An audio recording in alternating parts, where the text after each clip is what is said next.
እንግዲህ ሌላው ነገር ምንድነው? መንፈስ ቅዱስ በቤተ ክርስቲያን የያዘው ትልቅ የሆነ ወሳኝ ሚና አለ። ነገር ግን በአሁኑ ሰዓት በክርስትናው ዓለም በተለይ የመንፈስ ቅዱስ መሪነት በሰዎች ስርዓትና ወግ ተተክቷል። ዋና ቦታውን መንፈስ ቅዱስ ለቆ ሰዎች ይዘውታል እና እንዲያው የመንፈስ ቅዱስ መሪነት በጉባኤ ውስጥ በመጽሐፍ ቅዱስ ትምህርትም ሆነ በቃል አገልግሎትም ሆነ በጸሎት እንዲያው ምን ይመስላል? እንዲያው ከመጽሐፍ ከጠቀሰው አንግል እስኪ አንተም ጨምርበት።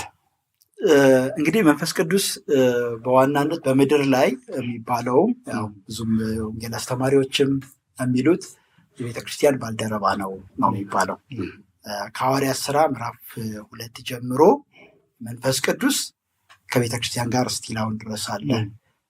ሙሽሪቱን ለክርስቶስ አስረክቦ ነው እስከዚያ እስከሚያስረክብበት ድረስ መንፈስ ቅዱስ ዛሬም ከቅዱሳን ጋር አለ፣ ከቤተ ክርስቲያን ጋር አለ። በጣም የሚገርመው ባለፈው አይተናል። የብሉይ ኪዳኑን ስናሳዝነው ጥሎ ይሄዳል። እንደውም ቅዱሱን መንፈስ አሳዘኑት ይልና ተመልሶም አስመረሩት፣ ተዋጋቸው፣ ጠላት ሆናቸው ነው የሚለው።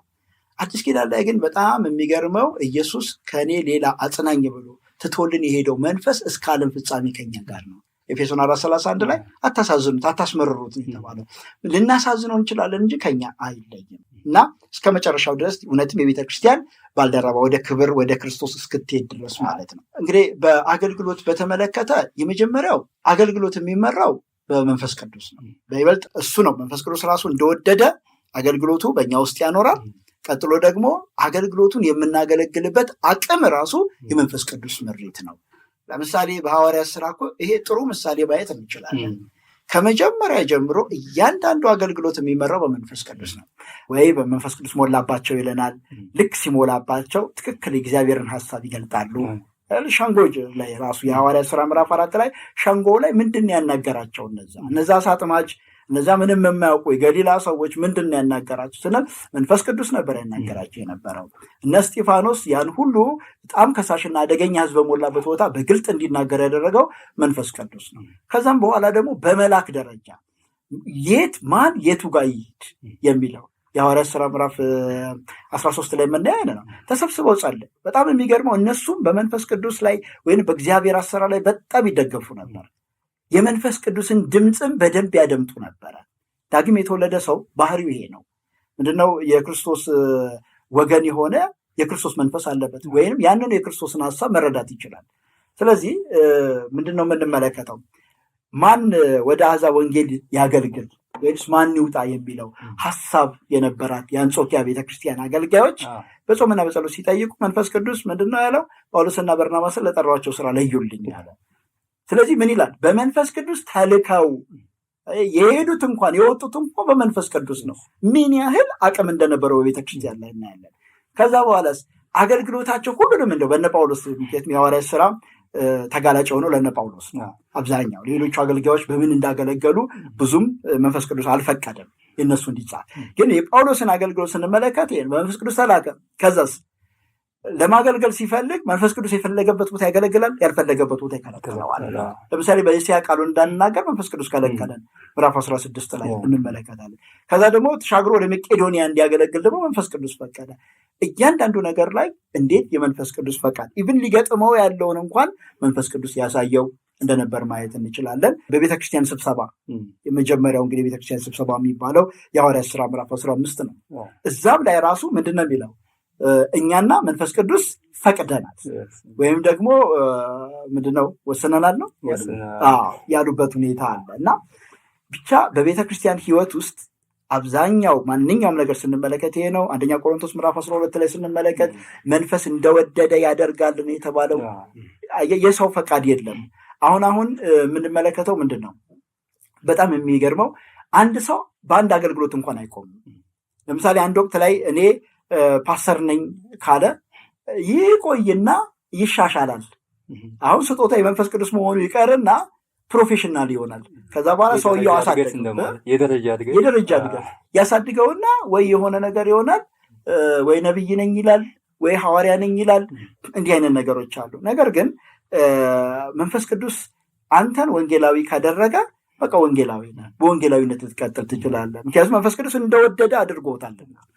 እንዲህ አይነት ነገሮች እንመለከታለንና ልክ ሰው የሚሰራቸው ነው የሚመስለው። እንደገና ሰዎች ይመድባሉ። አንተ ከዛሬ ጀምሮ ወንጌላዊ ትሆናለህ ይላሉ። ግን ማንም መወሰን ያለበት መንፈስ ቅዱስ ነው። ብቻ ከአገልግሎት አንጻር እናያለን። ከአምልኮ አንጻር ኢየሱስ በግልጽ ነግሮናል። ቀድሞ ሰዎች ያመልኩ የነበረው ወይ በገሪዛን ወይ ደግሞ በእንትን ነው፣ አብዛኛው ኢየሩሳሌም አይደለም። አሁን ግን አብ ሁለቱንም አይፈልግም። በመንፈስ እና በእውነት የሚያመልኩትን ይሻል ወይም የሚፈልግበት ጊዜ ይመጣል ነው የሚመለክበት ጊዜ ይመጣልና አሁንም ሆኗል ነው የሚለው እና አምልኮ ራሱ በመንፈስ ቅዱስና በእውነት ወይም መንፈስ ቅዱስ ራሱ የሚመራው አምልኮ የሚሆንበት ሁኔታ አለ ማለት ነው። ሁሉም የቤተክርስቲያን አገልግሎቶች እያንዳንዱን ስንመለከት የቤተክርስቲያን ስብሰባዎች፣ ጸሎቶች፣ ሁሉም የመጽሐፍ ቅዱስ ጥናቶች እያንዳንዱ በመንፈስ ቅዱስ እገዛ የሚደረጉ ናቸው። ያለ መንፈስ ቅዱስ የምትሰራ ቤተክርስቲያን ከሆነች ይሄ የሚሆነው ምንድን ነው? ቤተክርስቲያን ሳይሆን ያው የሆነ ተራ ምድራዊ ተቋም ነው ሊሆን የሚችለው ማለት ነው። ቤተክርስቲያን ከመጀመሪያው ከውልደቷ ጀምሮ የሐዋርያት ስራ በተለይ በደንብ በምናይበት ሰዓት ላይ ምንድን ነው የሚባለው? እንደውም የመንፈስ ቅዱስ ስራ ነው የሚባለው። ሐዋርያትን ወይም ደግሞ አገልጋዮችን ይመርጣል። ለመረጣቸው ለነዛ አገልጋዮች ደግሞ ተልእኮ ይሰጣቸዋል። ወደዚህ ቦታ ሂዱ፣ ወደዚህ ቦታ አትሂዱ ይላል።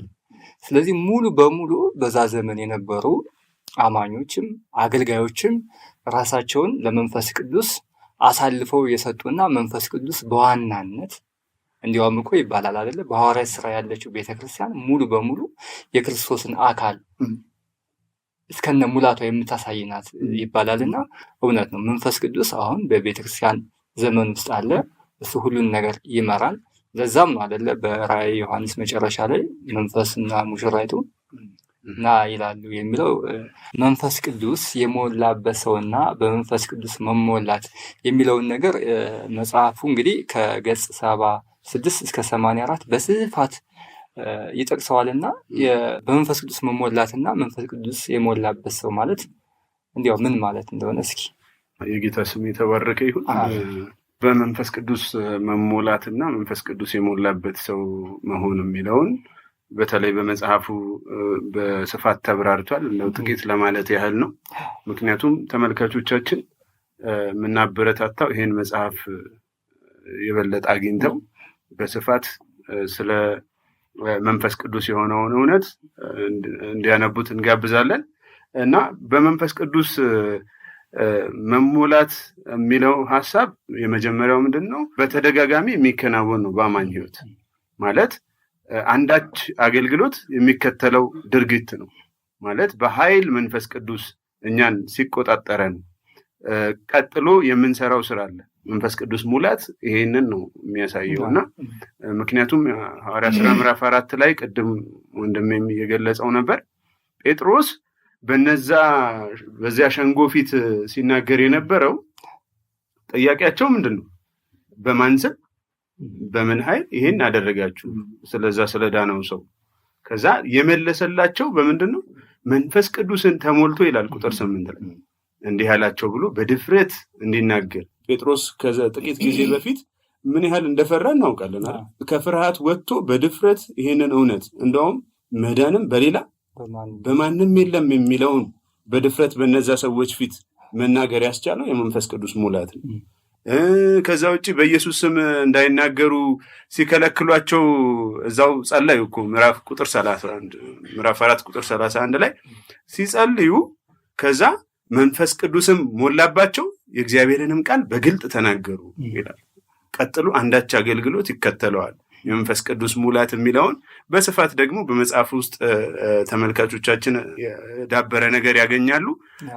ሌላው እንደው መንፈስ ቅዱስ የሞላበት ሰው መሆን ግን ከዚህ ይለያል። መንፈስ ቅዱስ የሞላበት ሰው መሆን ሲባል በመጽሐፍ ቅዱስ እንደው መጽሐፉ ላይም ተገልጧል።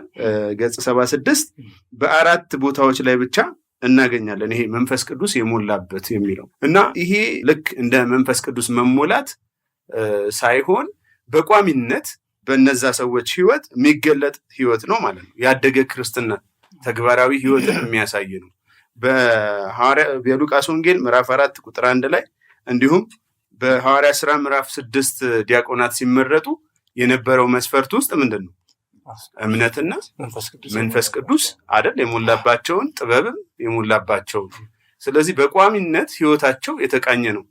ቅድምም እንደተገለጠው በእርግጥ በመንፈስ ቅዱስ ኢቭን መመራት የሚለው ሐሳብ የእግዚአብሔር ልጅ የመሆን ነው። በመንፈስ ቅዱስ በእግዚአብሔር መንፈስ የሚመሩ እነርሱ የእግዚአብሔር ልጆች ናቸው። ልጅ የመሆን ጉዳይ ነው። ስለዚህ መንፈስ ቅዱስ የሞላበት ሰው ሲሆን ለምሳሌ እንደው አንድ መጥቀስ የምፈልገው በርናባስን ከዲያቆናቱ በተጨማሪ ምዕራፍ 11 ላይ ቁጥር 24 ስለ በርናባስ ደግ ሰውና መንፈስ ቅዱስም እምነትም የሞላበት ሰው እንደነበር ተጽፏልና ስለዚህ መንፈስ ቅዱስ የሞላበት ሰው በመንፈስ ቅዱስ የሚመራ ነገሮችን ሁሉ መንፈስ ቅዱስ በሚሰጠው አካሄድና ምሪት የሚወጣ የሚገባ ህይወቱ የተቃኘው በመንፈስ ቅዱስ መሆኑን በደንብ በግልጥ የሚያስረዳ ነው። ስለዚህ በሰው በክርስትና ህይወቱ እያደገ ሲመጣ ሁሉ ነገሩ በመንፈስ ቅዱስ ምሪትና ቁጥጥር ስር ይሆናልና ይሄ ተግባራዊ ህይወትን በቋሚነት የሚኖር ህይወትን ሊያሳይ የሚችል ነው። አመሰግናለሁ። ያው እንግዲህ ስለ መንፈስ ቅዱስ መሞላት ወይም በመንፈስ ቅዱስ ሙላት መመላለስን በምናይበት ሰዓት ላይ በዋናነት ከጌታችን ከኢየሱስ ክርስቶስ ጋር ተገናኝቶ መንፈሱን እግዚአብሔር ሰፍሮ አልሰጠውም ብሎ የተናገረው አለና እንዲያው እስኪ በዚህ ጉዳይ ላይ የምጨምረው ነገር ካለ ወደ መጨረሻ ጥያቄ ከመሄዳችን በፊት መንፈስ ቅዱስ ሙላት የሚለው ቃል በጣም ግልጽ መሆን ያለበት ነው። ለዛም ነው በመጽሐፉም ላይ በጣም መሰረታዊ ነገሮች ናቸው የተገለጹት። አንደኛ አሁንም አቤ ሲገልጸው እንደነበረው አንደኛ በሁለቱ መካከል መጣረስ አለ። አንድ ክርስቲያን በፈለገው ጊዜ በመንፈስ ቅዱስ መሞላት የሚችል ይመስላል። ብዙ ክርስቲያኖች የሚረዱት እንደዚህ ነው። በፈለገው ሰዓት በመንፈስ ቅዱስ መሞላት የምትችል በፈለግከው ሰዓት በመንፈስ ቅዱስ መሞላት የሚባል ነገር የለም። ቅድም ወንድሜ ሲገልጠው የሆነ ስራን ለማሰራት ነው ቀድሞ መንፈስ ቅዱስ በሰውየው ውስጥ የሚሆነው። አሁን ይሄንን የምንለው እንዲሁ በሎጂክ የምንፈጥረው ነገር አይደለም። ማንኛውም ነገር መማር ካለብን ከመጀመሪያዊቱ ቤተክርስቲያን ነው የምንማረው። የመጀመሪያዊቱ ቤተክርስቲያን መንፈስ ቅዱስን መሞላት በተመለከተ ምንድን ነው ያስተማረችን? ደግሞ ወንድሜ ገልጿል። ምዕራፍ 2 ላይ መንፈስ ቅዱስን ተሞሉ። ከዛስ ምን ሆኑ? እነዛ ፈርተው የነበሩት ሰዎች ወጡ፣ በግልጽ ማንን ሰበኩ? ክርስቶስን ሰበኩ። ከዛ በኋላ ምዕራፍ እንደገና 4 ላይ ስንመለከት ደግሞ እነዛ ሁለቱ ደቀ መዛሙርት ጴጥሮስና ዮሐንስ በጣም የሚገርም ትልቅ ሸንጎ ላይ እንደተገኙት ሊቀ ካህኑ ያለበት ሊቀ ካህናት ናቸው ያሉበት፣ የህዝብ ሽማግሌዎች፣ አለቆች እንዲሁም ደግሞ የመንግስት ባለስልጣን ብቻ ሸንጎ በራሱ በጣም የሚያስፈራ ትልልቅ አንቱ የተባሉ ሰዎች ያሉበት፣ በእውቀትም ደግሞ ያደጉ እንደነ ገማልያል ያሉበት ቦታ ነው። እዚህ ቦታ ላይ ተገኝቶ ስለ ክርስቶስ በግልጽ መናገር በጣም ነው የሚከብደው። ምክንያቱም አንዳንዴ ትልልቅ ሰዎች ፊት ቀርበን እናውቃለን። ነገር ግን መንፈስ ቅዱስን ሲሞሉ ግን ሁሉንም ነገር ትተው ክርስቶስን ብቻ አከበሩት። ከእርሱ ውጭ ከእግዚአብሔር ውጭ ማንን እንድንሰማ ትፈልጋላችሁ? እስኪ ንገሩን፣ ማንን እንስማ አሉና መናገር ያለብን መስማት ያለብን መናገር ያለብን ስለ እግዚአብሔር ከሆነ ደግሞ እንንገራችሁ አሉና ክርስቶስን በደንብ ሰበኩ። አሁን ይሄ ድፍረት ይሄ አቅም የመጣው ከምን በኋላ ነው? ከመንፈስ ቅዱስ መሞላት በኋላ ነው። ሌላው እንደገና ምዕራፍ 4 ቁጥር 23 አካባቢ ደግሞ ምንድን ነው የሚሆነው? አስፈራሯቸው፣ ዝተው ሁለተኛ በዚህ ስም እንዳታስተምሩ እንገላችኋለን አሉ። ያደርጉታል፣ በጌታችን በኢየሱስ ክርስቶስ ላይ አድርገውታል፣ ያውቃሉ። ይሄንን ግን ሄዱና ምንድን ያደረጉት? ጉዳዩ በጣም የሚያስፈራ ነው። ተንበረከኩና ጸለዩ፣ ወይም በጌታ ፊት ሆነው ጸለዩ። ሲጸልዩ ምንድን ነው የሆነው? ወዲያው መንፈስ ቅዱስ በኃይል ወረደባቸው ነው የሚለው። ከዛስ የመንፈስ ቅዱስ መውረድ ምንድን ያደረገው? አሁንም ያደረገው ሰዎቹ ሄዱና በመቅደስ በር ላይ ሳይቀር ወንጌልን መስበክ ጀመሩ።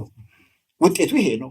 ሞት ወደሚፈርዱባቸው ሰዎች ወደሚፈርዱበት፣ ለዛውም በጣም ሊገኙ ወደሚችሉበት ቦታ ላይ ሄደው ወንጌልን መናገር ጀመሩ። ወጥተው ሰበኩ።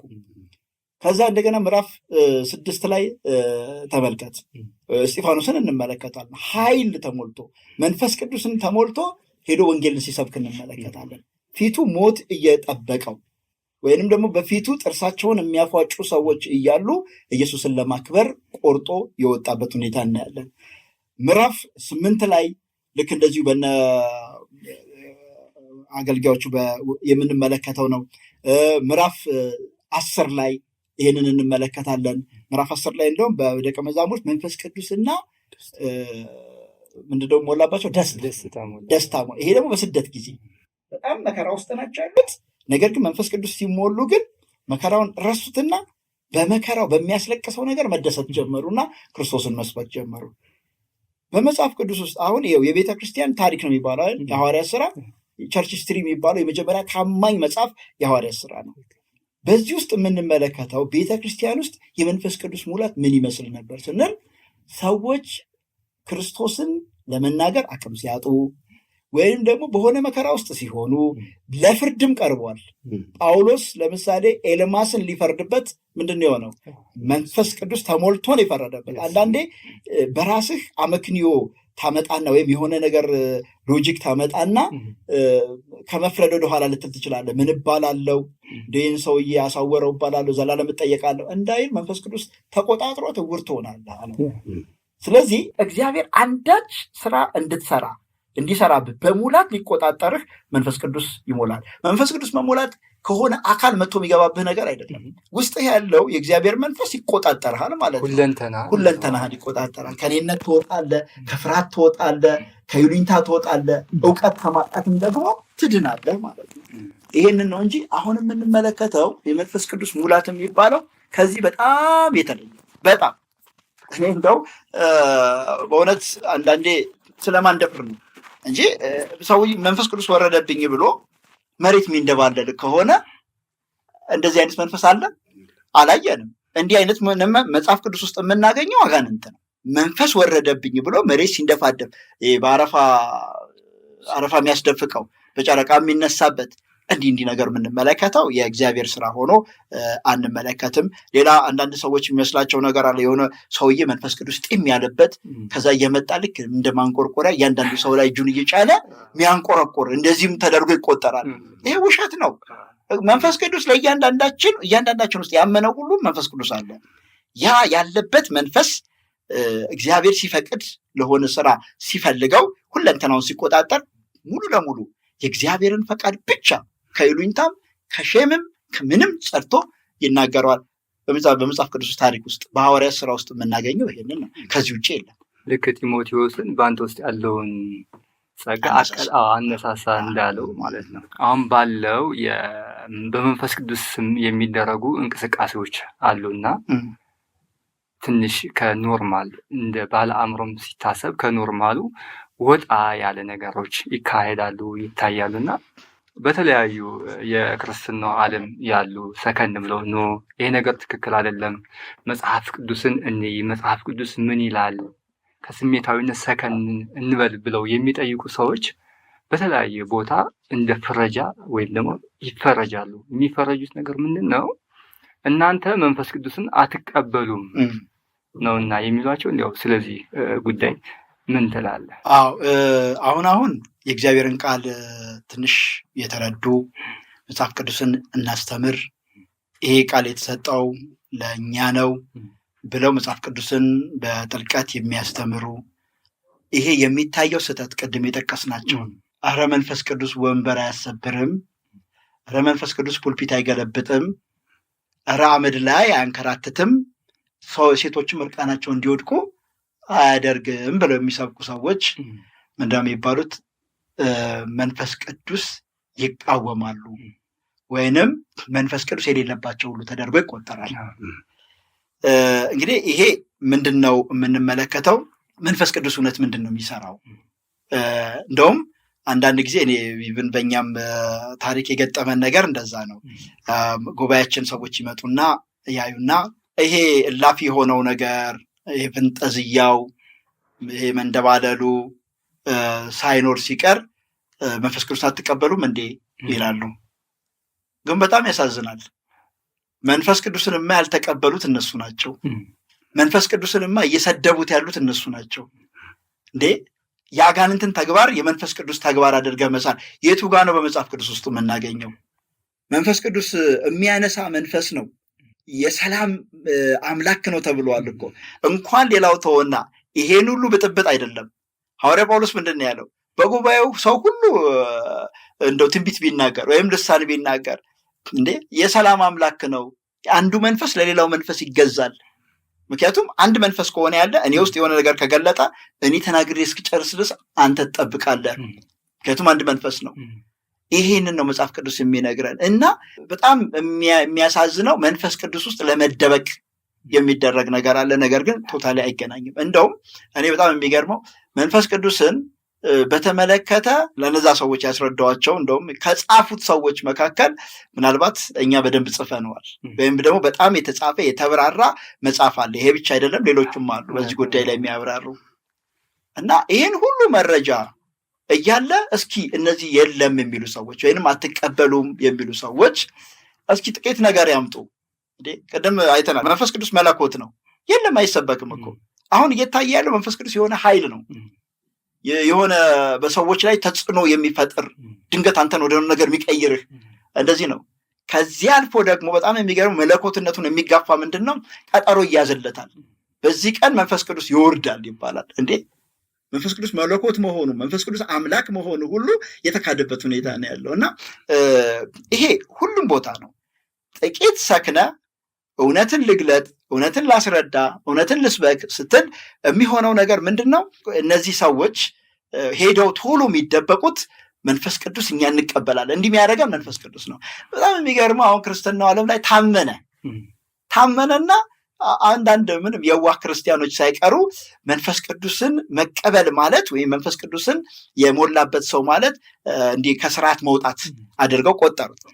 ወንጌል የሚያውቁት ደግሞ ነገሩ ስህተት መሆኑ የገባቸው ሰዎች እንኳን ሳይቀር በሚገርም ሁኔታ ሼም እየያዛቸው እንደነሱ ለመሆን ሁሉ መጣር የጀመሩበት ሁኔታ አለ። ነገር ግን መጽሐፍ ቅዱስ በግልጽ ተናግሯል። እንኳን ዛሬ አይደለም ያኔ ዮሐንስ ወንጌል ምዕራፍ 4 ቁጥር 1 ላይ ወዳጆች ሆይ መንፈስን ሁሉ አትመኑ እንዴ ካለ መጠርጠር አለብህ ማለት ነው። ይሄ ምን አይነት መንፈስ ነው? የሚጥል አረፋ የሚያስደፍቅ ራቁት የሚያስጥል ከዛስ ደግሞ በጣም መላቀጦ እየጠፋ ነገር ሌላው ኮቶ መድረክ ላይ ያለው ነገር ራሱ ሁሉ ቢመረመር ብዙ ችግሮች አሉ። አንደኛ ዮሐንስ መልእክት ምዕራፍ 4 ቁጥር 1 ላይ ወዳጆች ሆይ መንፈስን ሁሉ አትመኑ፣ ነገር ግን መናፍስት ከእግዚአብሔር ሆነው እንደሆነ መርምሩ፣ ብዙዎች ሐሰተኛ ነቢያት ወደ ዓለም ወጥተዋልና ስለወጡ ምርመራ ያስፈልጋል ነው እና ያው መመርመር ያስፈልጋል። እንደገና ደግሞ መንፈስ ቅዱስ በህይወታችን ውስጥ የሚሰራው ስራ ይሄው በስፋት ተመልክተነዋል፣ ደግሞም ይሰራል። ይህንንም ቃል እኮ መግለጥ አንችልም እኮ ያለ መንፈስ ቅዱስ ብትሆን። መጽሐፍ ቅዱስም አብራርቶ ሰው መጽሐፍ እኮ አይችልም እና ልክ ነው።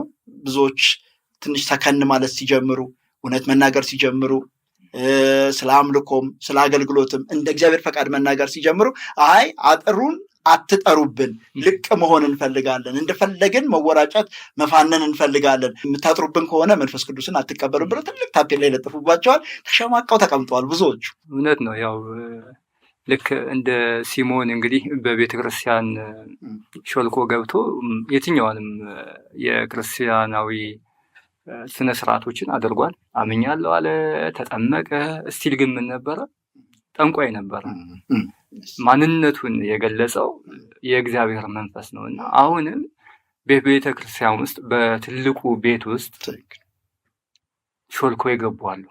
እነዚህ ሾልኮ የገቡ የመንፈስ ቅዱስን ስራ ያልሆነ የመንፈስ ቅዱስን መገለጫ ያልሆነውን ነገር ከተለያዩ ወይም ደግሞ ከአጋንንት አምልኮ የመጡና የገቡ ነገሮችን ልክ እንደ መንፈስ ቅዱስ መገለጫ አድርገው ያውም እውነተኛ አማኞቹን የእግዚአብሔርን ቃል ብቻ የሚይዙትን መፈረጅ ደረጃ ላይ ወይም ደግሞ ድፍረት ላይ ደርሰዋልና ይሄ የሚገርም ነገር ነው። ክቡራን ተመልካቾቻችን ያው እንግዲህ ለዛሬ ይዘንላችሁ የነበረው የመጽሐፍ ዳሰሳ መንፈስ ቅዱስ በአማኝ ሕይወት የተሰኘው ይሄ መጽሐፍ ነው። እንድታነቡት እየጋበዝኳችሁ ለዛሬ የነበረን ፕሮግራም በዚህ ያበቃል። የጌታ ሰላምና ጸጋ ይብዛላችሁ።